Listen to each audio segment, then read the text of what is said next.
Глава 253. Всему виной то, что Селянь сегодня проснулся раньше Хуачена. За кое-как пережитые 800 лет принц, можно считать, трудился от зари до зари, ведь в профессии сборщиков рухляди тоже существовало правило «кто рано встает, тот покушать найдет». Но демоны — это демоны, им не нужен сон, потому и Хуачен всегда просыпался раньше Селяня. Иногда принцу даже казалось, что пробуждается он именно от пристального взгляда Хуачена. Множество раз, открывая утром глаза, он видел перед собой проснувшегося князя демонов, который неотрывно смотрел на него. Стоило их взглядом встретиться, на лице демона наконец расцветала улыбка, и он тихо желал Селяню доброго утра. Будто бы он целую ночь не смыкал глаз, ожидая момента пробуждения принца, только ради того, чтобы стать первым, кто поприветствует Селяня в этот день.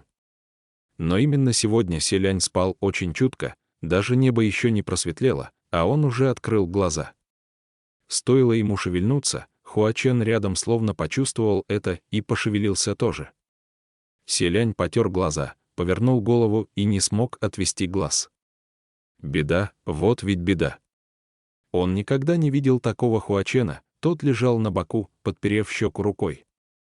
С широко расстегнутым воротом красного одеяния он выглядел расслабленно, подобно несравненной красоты горному демону или лисьему оборотню из сказаний о дивных существах, который только что причесал свою ослепительно прекрасную шерсть и хвосты, а после свернулся в своем красном нефритовом гнезде, окуренном благовониями, в поисках простой радости и спокойствия. Он спал без повязки, мягко опустив веки, так что нельзя было понять, что одна из глазниц пустует. Дремота чуть сняла с его прекрасного лица ощущение угрозы, длинные черные волосы, немного растрепанные и мягкие, легли водопадом с одной стороны. Это Сань Лан, у которого даже волосы растрепались во сне, подумал Селянь. Картина эта словно обладала неким демоническим очарованием, притягивала все внимание, заставляла задержать дыхание. И чем дольше Селянь смотрел, тем сильнее поддавался этим чарам. Он подался вперед, и лицо его приблизилось к лицу Хуачена. Но как раз в это мгновение веки демона дрогнули, он открыл глаза. И тотчас увидел перед собой Селяня, поэтому первой же его реакцией была улыбка. «ГГ». «Доброе утро», от его улыбки взгляд Селяня сверкнул, принц закивал, будто цыпленок, клюющий пшено. «Сань Лан, доброе утро», Хуачен только хотел сказать еще что-то, однако к нему вдруг пришло осознание, и он резко сел на постели. Селянь, испуганный этим движением, тоже отсел чуть дальше. «Что с тобой, я?» Зрачок Хуачена резко сузился, он закрыл рукой половину лица, а другую немного заслонили длинные волосы, что создало еще одну прекрасную картину, но прекрасную по-другому, то была безрассудная красота. Вот только правая рука поднялась в отталкивающем жесте. Селянь сразу же застыл в недоумении, не понимая, что произошло. «Прости. Я напугал тебя, разумеется, не ему пугать непревзойденного князя демонов, однако эта реакция Хуачена, как ни взгляни, попадала только под описание крайний испуг». Сам же Хуачен торопливо возразил: «Нет. Ваше Высочество здесь ни при чем». Он тут же соскочил с кровати и выбежал прочь. Постой, Сань Лан». Сань Лан, однако того и след простыл. Селянь ничего не понял, он даже сапог не надел, только наскоро собрал волосы и бросился за ним. В доме блаженства повсюду, внутри и снаружи, пол устилали то мягкие белоснежные шкуры оборотней, то красные ковры из драгоценной парчи. Все потому, что Хуачен неизвестно где услышал 800-летний слух о том, что принцу нравится всюду разгуливать босиком, после чего в один из дней застелил все полы. Еще и совершенно серьезно отметил, что не хочет, чтобы ГГ простудился, поэтому непременно нужно убедиться, что Селянь в любой момент сможет лечь или сесть где вздумается. Однако сам принц и не предполагал, что однажды это все действительно пригодится. В общем, Селянь босыми ногами топал по полу, перебегая между киноварными беседками и красными стенами, но Хуачена за полдня поисков так и не нашел. Расстроенный, он отступился, как положено надел сапоги с халатом и приготовился выйти и позвать всех обитателей призрачного города на помощь. А демонам только дай повод поучаствовать в шумихе. Стоило селяню сказать, и они тут же забили во все барабаны и зажгли фонари, толпа разразилась громкими завываниями. Шум стоял так долго, что даже в небесных чертогах все позатыкали уши, но Хуачена, который вышел бы и сказал им проваливать прочь, демоны так и не дождались. Потому селянь забеспокоился еще сильнее. Князь демонов ведь совсем недавно возвратился к нему с 1000 фонарей, и принц неизбежно боялся потерять возлюбленного вновь. Боялся, что стоит ему отвлечься, и Хуачен опять пропадет. Принца не покидали беспорядочные мысли: может быть, я утром нечаянно сделал нечто такое, что расстроило Саньлана. Конечно, селянь не считал Хуачена тем, кто будет безмолвно обижаться, однако утверждать не решался. Все иногда сердятся, и даже заяц, если его разозлить, может укусить. Принц полдня старательно размышлял над своими действиями, но так и не смог обнаружить причину проблемы. К счастью, Хуачен вскоре появился. Селянь шел по реке Циньцзунь, за ним следовала стайка невероятно красивых карпов, красных, золотых, серебристых, разноцветных. Они походили на цветные облака в воде, которые плыли за спиной принца. Остановившись, принц спросил их: «Позвольте узнать, вы не видели градоначальника Хуа?» И одна маленькая красная рыбка в самом деле кивнула ему, затем, подобно стреле, устремилась вперед, будто указывая принцу путь. Селянь поднял голову и увидел впереди, в тени зеленой ивы, силуэт с красным зонтом в плавно развивающихся красных одеждах. Издалека прозвучал его голос: «ГГ, ты ищешь меня?» Сердце селяня сразу же успокоилось. Однако, приглядевшись, он озадаченно моргнул. Хуачен неспешным шагом приближался к нему по извилистой тропе, усыпанной цветами. Но это был Хуачен в облике юноши. К тому же, в немного необычном облике. Ранее, принимая образ молодого парня, он, что называется, приходил на аудиенцию к императору без макияжа, обходился без серебряных украшений, даже волосы убирал небрежно, без особого старания завязывая хвост на бок. Это была природная красота, без страха и упрека. Но сегодня он принял облик юноши, который старательно подбирал лучший наряд для выхода в люди, длинные волосы причесаны как положено, на красных одеждах серебристой нитью вышит скрытый узор бабочки, яростно защищающий цветок. На серебряном поясе красовалась гравировка сотен демонов и 1000 оборотней, даже с краев красного зонтика свисали хрустальные капли дождя на нитях. Поистине дерзкий, но прекрасный юный господин, гордый и довольный собой до невозможности, селянь бросил на него взгляд. Подумал, каков красавец, и не удержался от еще одного взгляда. Так, взгляд за взглядом, принцу уже начало казаться, что он никак не насмотрится на такого Хуачена. Тот приблизился и весьма заботливо укрыл принца своим зонтом, улыбаясь так, будто утром ничего и не произошло. «Солнце такое яркое, ГГ, тебе не жарко. Я помогу тебе защититься от его лучей». Глядя на такую красоту с близкого расстояния, селянь ощутил еще более сильное давление и невольно отвел взгляд. Чтобы избежать столкновения с этой агрессивно напирающей энергией, он помолчал, затем деликатно поинтересовался: «Саньлан, ты в порядке?» Хуачен походя бросил корм рыбкам, и те принялись отчаянно соперничать за подношение, иногда сталкиваясь раскрытыми ртами и как бы целуясь. А тот с усмешкой ответил: «Почему ГГ задал мне такой вопрос? Что со мной может случиться, М?» Раз он ничего не сказал, ясное дело, не хочет продолжать этот разговор. Да и вел себя Хуачен вполне нормально, так что селяню стало неловко расспрашивать, пришлось оставить любопытство при себе. Принц решил подождать несколько дней и, как представится случай, попытаться еще раз выяснить, что же случилось с Хуаченом. Они беззаботно покормили рыбок на берегу реки Циньцзунь, но те никак не желали уплывать, даже наевшись вдоволь. Тогда Хуачен бесцеремонно кинул в воду камушек, после чего испуганные рыбки запричитали и, наконец, уплыли. Их причитания, походившие на плач огромного 50-летнего младенца, звучали ужасно. Но Селянь все же посочувствовал бедняжкам. После Хуачен продемонстрировал Селяню несколько иероглифов, в написании которых он недавно тренировался. Вышло неплохо. И этим же он объяснил свое отсутствие. По правде говоря, иероглифы действительно были написаны слишком уж старательно.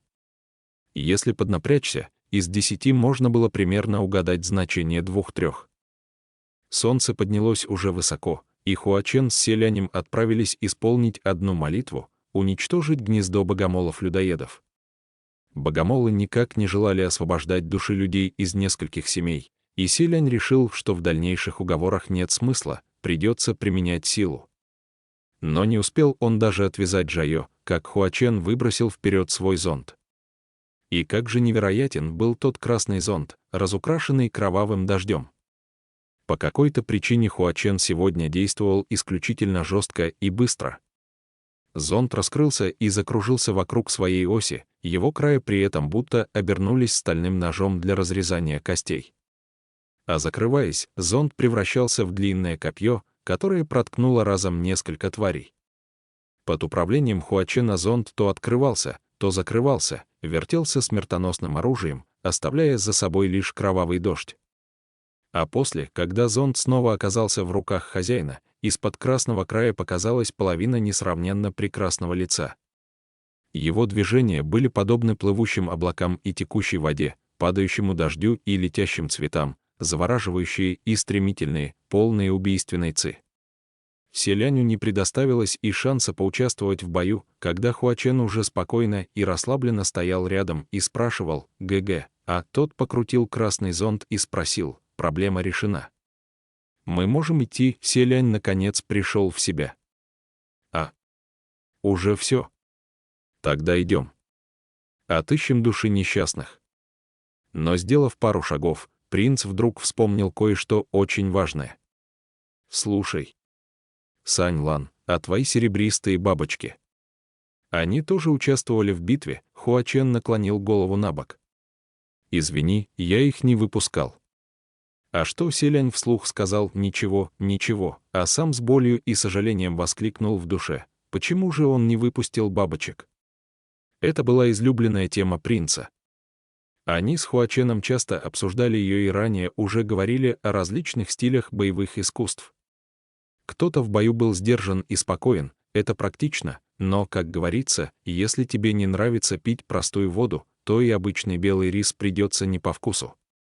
Стиль такой выглядит недостаточно выразительно, как, например, техника школы Поднебесной в едином порыве. То ли дело стремительный стиль. С ним проще показать все свои умения и блестящие приемы. Хуачен же объединил все лучшие стороны обоих стилей, дрался достаточно сдержанно, но и в меру яростно. Однако он всегда столь безоговорочно подавлял противника, что у принца почти не было возможности насладиться всей мощью князя демонов в бою. Достойного противника просто не находилось. К чему сражаться, если все неприятели пали от одной техники кровавого дождя? Селяню довелось немного подивиться на Хуачена в бою лишь однажды, в битве с безликим Баем в Медной печи. Но сегодня Хуачен продемонстрировал ему совершенно иной стиль. Словно желая, чтобы принц насмотрелся вдоволь, князь демонов не использовал кровавый дождь, все сделал своими руками. И каждый выпад потрясал безжалостной яростью. Что за безупречная красота! Он всегда обладал талантом к боевому искусству, Селянь заметил это еще в том юном пареньке. А такое блестящее представление просто заворожило принца. Поэтому его сердце сейчас судорожно сжалось от боли.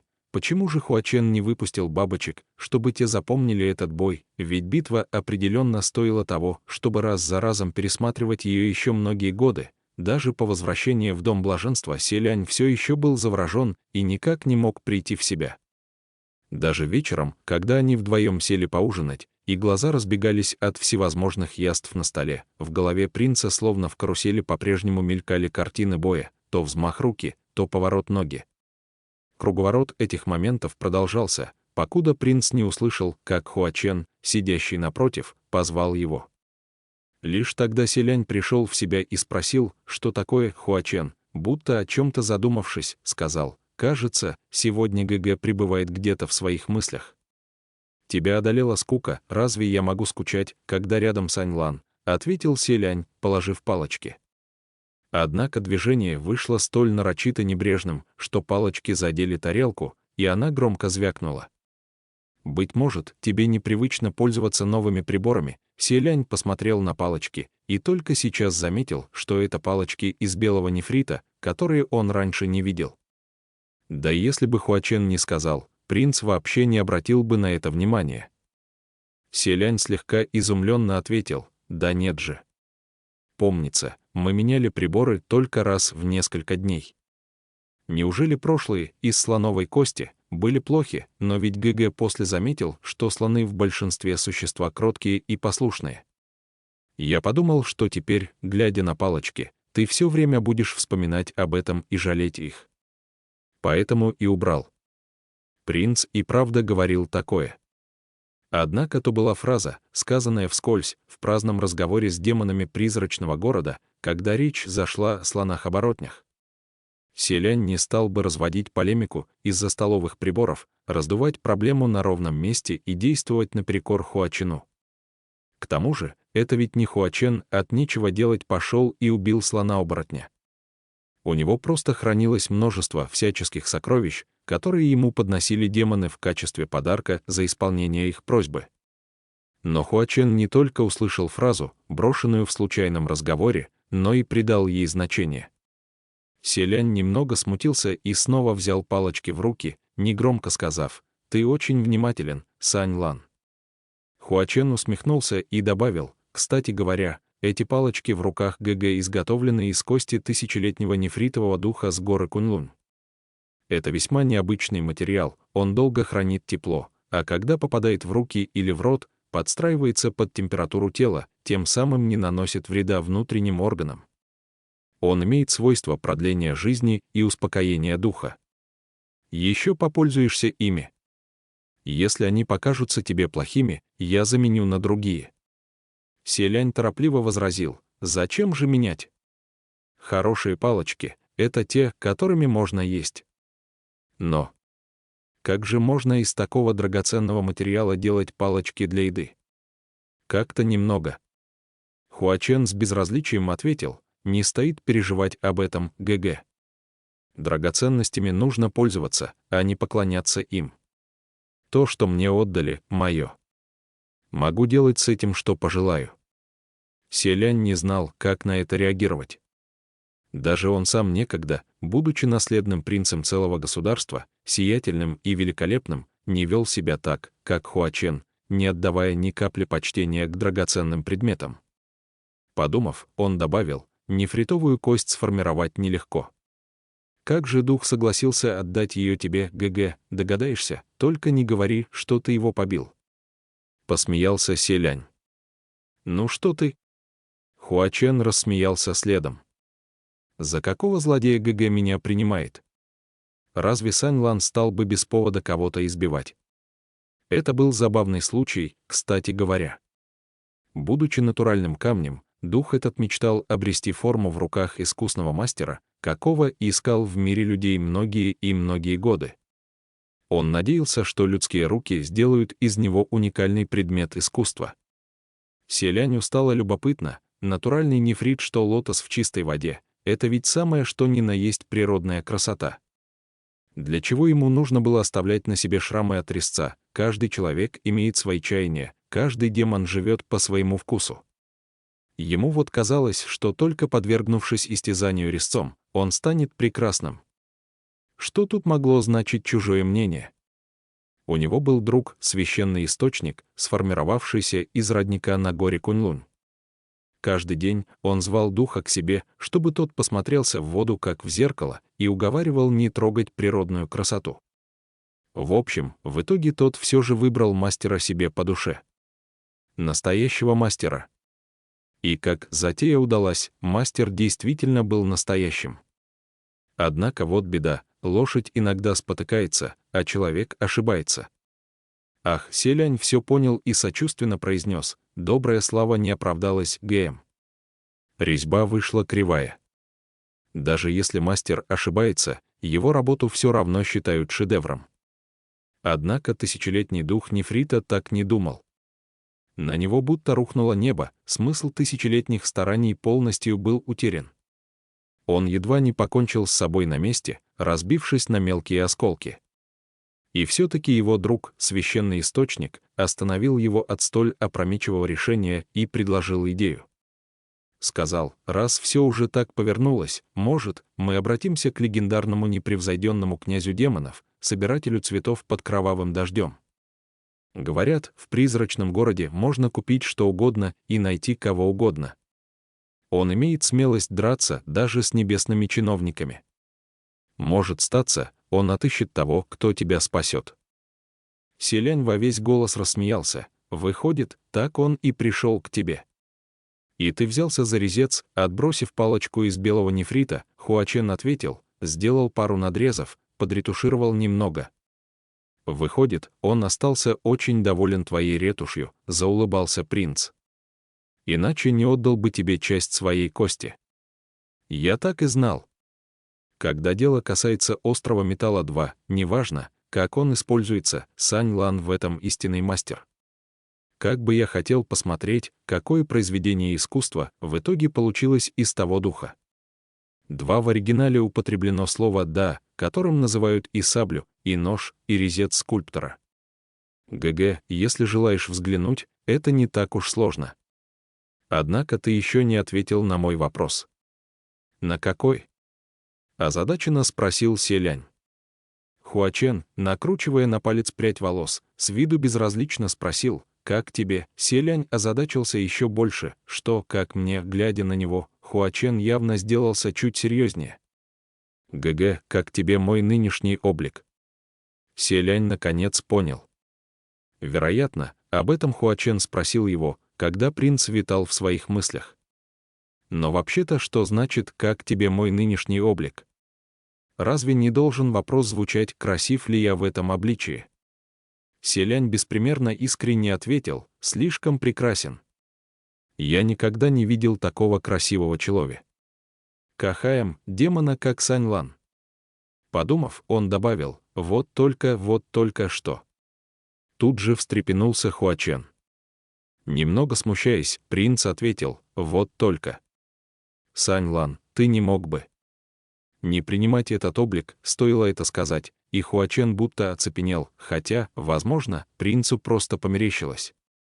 Потому что почти сразу он улыбнулся вновь. «Ваше Высочество, этот облик, по твоему мнению, настолько плох», Селянь торопливо замахал руками. «Конечно, он не кажется мне плохим. Просто мне больше». Но не успел он договорить, подбирая слово, как Хуачен исчез. Принц подпрыгнул от испуга и резко вскочил. «Сань Лан. Как же так?» Его снова и тени не осталось. Однако, бросившись было вдогонку, принц заметил наконец, что Хуачен не исчез, а вновь изменился. Там, где ранее восседал юный Хуачен, теперь тихонько сидел ребенок лет 12. Он поднял белоснежное личико и посмотрел на принца. Селянь не знал, плакать ему или смеяться. Но все же не удержался от того, чтобы подойти и поднять мальчишку на руки. Потеребив того за висящие с 2 сторон косички, Селянь сказал: «Сань Лан, что же ты делаешь? Сегодня целый день меняешь облик то на тот, то на другой. Сперва взрослый стал юным, а теперь юный сделался маленьким». Хуачен тихонько пробормотал: «ГГ, а этот облик, что этот облик?» Не понял Селянь. «Что ты, в конце концов, хочешь мне сказать, маленький Хуачен?» Зарывшись лицом ему в плечо, пролепетал: «И если этот облик тебе тоже не по нраву, я в самом деле не знаю, что мне делать». Селянь пребывал в недоумении еще немного, а потом его осенило. Он вдруг понял, в чем тут все дело. Поэтому вдохнул, а потом у него вырвалось: «Глупец, ваше высочество, что ты говоришь?» Селянь топнул ногой. «Да нет же, я это о себе. Как я мог быть таким глупцом?» На сей раз Хуачен не смог понять, что Селянь имеет в виду. Он моргнул: «Ваше высочество, ты...» Но тот перебил: «Когда я просил не принимать этот облик, я имел в виду, что хотел бы еще раз взглянуть на такого тебя, каким ты был сегодня утром. Хуачен округлил глаза. Ему было невдомек, что Селянь понял только что, сегодня на рассвете, когда Хуачен испугал его, так что весь сон как рукой сняло, демон первым делом закрыл рукой половину лица. Правую половину. Вот в чем дело. Оказывается, в тот момент Хуачен закрывал не лицо, а потерянный правый глаз. Когда-то давно, еще в их первую встречу в монастыре водных каштанов, они ночевали вместе, и Хуачен кое-что поведал Селяню. Примерный смысл заключался в том, что он считал себя очень некрасивым. Он даже сказал, что, по его мнению, для мужчины очень важен его внешний вид. Тогда принцу описания вроде «синее лицо с острыми клыками» или «страшен как Ракшас» казались бредовыми до потехи. К тому же позднее он посчитал, что Хуачен ведь наверняка понимает, как Селянь к нему относится, и больше не придавал значения тому случаю. Но никак не мог подумать, что Хуачен все еще. Селянь тихонько кашлянул. «Твой облик сегодня утром, ММ. Мне он показался очень. В общем, давай скорее меняйся обратно, я хочу посмотреть еще». Лицо Хуачена чуть переменилось, но потом он все же отвернулся. «Тот облик ужасен, как я могу показывать его ГГ, и в чем же он ужасен? Как ты можешь так думать?» Но Хуачен стоял на своем. Делать нечего, Селяню пришлось смириться. «Ну, давай тогда ты обернешься юношей, в этом ведь нет ничего ужасного». Он вернул Хуачена на место, и вскоре перед ним вновь сидел паренек лет 17. Принц вздохнул. «Сегодня ты поутру неожиданно сбежал, потом принял этот облик, а затем еще показал все свои приемы во время боя. Для того, чтобы я позабыл о твоем утреннем обличии», Хуачен молчал. И правильно. Селянь убедился в своей правоте. Вот оно что. Неудивительно теперь, что Хуачен сегодня в облике юноши настолько тщательно подобрал наряд. Практически цветущая ветка во всей красе. И понятно, почему во время усмирения нечисти он старался всячески показать свое мастерство, тем самым желая вскружить Селяню голову. Все из-за того, что утром тот непреднамеренно увидел его в полусне, без одного глаза. Хуачену хотелось стереть эти воспоминания из головы Селяня при помощи новых, прекрасных и ярких. Ведь он не желал, чтобы принц запомнил его настоящим, потерявшим один глаз, без каких-либо прикрас. Однако, к удивлению Хуачена, Селянь не так уж увлекся его юным обликом, столь тщательно продуманным. Напротив, принц все никак не мог забыть тот нелепый образ растрепанного демона. Пришлось прибегнуть еще к одной уловке, просто-напросто обернуться ребенком. Селяню было и жаль его, и немного смешно. «Ох, тебе вовсе не нужно было так поступать, Сан Лан. Что с того, что я тебя увидел?» Хуачен выплюнул только одно слово — «уродец». У принца уже заболела голова. «Какой еще уродец? Ты вообще смотрелся когда-нибудь в зеркало?» Эх. Ладно. Чем больше принц об этом думал, тем сильнее переживал. В итоге он решил, была не была. «Я скажу тебе правду. Сегодня утром я застыл как вкопанный лишь по той причине, что твой облик был слишком красив. Я замер в восхищении. Признать, что попался в сети красоты, очень сложно». Селянь немедля залился краской, испытывая стыд по поводу того, что столько лет совершенствования в чистоте завели его не туда. И все же он, отбросив стеснение, продолжил: «Просто я никогда еще не видел такого чарующего Сань Лана. Хотел посмотреть еще. Ведь это же все-таки твой истинный облик. Твои другие образы, к примеру, этот юноша, тоже очень хороши, они мне тоже нравятся. Но твое истинное обличие для меня другое. Поскольку это самый настоящий ты. Я хотел бы посмотреть на тебя беззащитного, беззаботного, как ты ленишься и бездельничаешь. Я хотел бы смотреть на тебя любого, главное, чтобы это был настоящий ты». Селянь сам не знал, что говорит. Он просто выплеснул наружу все, что скопилось внутри, ушат за ушатом. А Хуачен в тот момент не мог произнести ни слова. Наконец он сглотнул и мрачно сказал: «Такой непристойный облик». Селянь тут же рассердился опять: «Зачем ты так говоришь о себе? В чем же он непристойный? Волосы растрепаны, одежда сидит как попало, а главное, нет повязки на глазу». Наверное, Хуачен считал это страшным позором. Подумав об этом, Селянь смягчился. «И вообще, почему это ты вдруг забеспокоился о непристойности своего внешнего вида? Если уж речь зашла об этом, сам подумай, неужели когда ты...»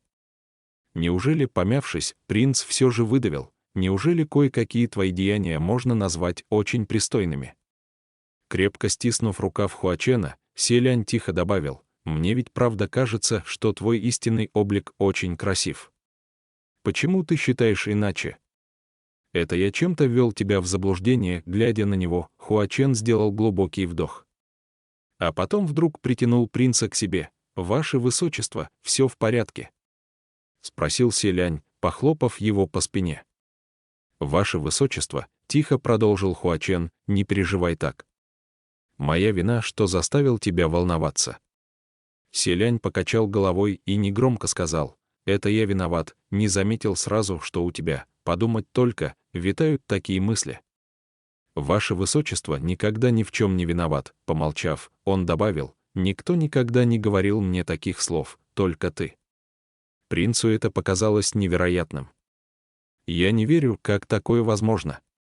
Неужели даже в детстве никто не называл тебя милым? Когда человек становится демоном, никто уже не обращает внимания на его внешность.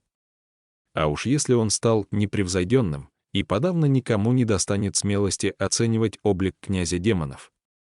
Но ребенка ведь всегда кто-нибудь да похвалит». Даже Бань Юэ принц совершенно искренне называл милашкой, когда остальные ее презирали, и когда девочка походила на обезьянку в грязи. Как и ожидал Селянь, через какое-то время Хуачен ответил с улыбкой, называл, тут же успокоившись, принц тоже заулыбался, про себя вознося благодарности этому доброму человеку. «Ну вот, я же говорю», однако Хуачен протяжно добавил: «Этим человеком был ты, ваше высочество». Хуачен выпустил его из своих объятий, и, будто реакция принца его ранила, поинтересовался: «Ваше высочество, ты не помнишь? Когда-то ты лично сказал мне, что раз у меня такие большие глаза, я наверняка очень милый. Значит, ты меня обманул по неизвестной причине, ведь здесь не из-за чего было краснеть». Селянь все-таки залился румянцем. И будто в попытке сопротивления беспорядочно попытался оттолкнуть Хуачена. Я правду сказал. Где же я тебя обманул? Просто прошло слишком много времени». И как бы принц не пытался вспомнить, он мог ухватить только краешек уже стершихся воспоминаний. Он помнил того ребенка, но не помнил, что говорил ему. Возможно, он сказал это просто так, не задумываясь. Однако сейчас Селянь чувствовал себя виноватым. Потому что не высказал побольше подобных фраз. Потому что не говорил их более искренне, более уверенно. Хуачен согнул ногу в колени и подпер щеку рукой, усмехаясь: «Я шучу. Но тогда я действительно решил, что ваше высочество меня обманывает. Потому что, кроме тебя, все называли меня уродцем, мелким демоном».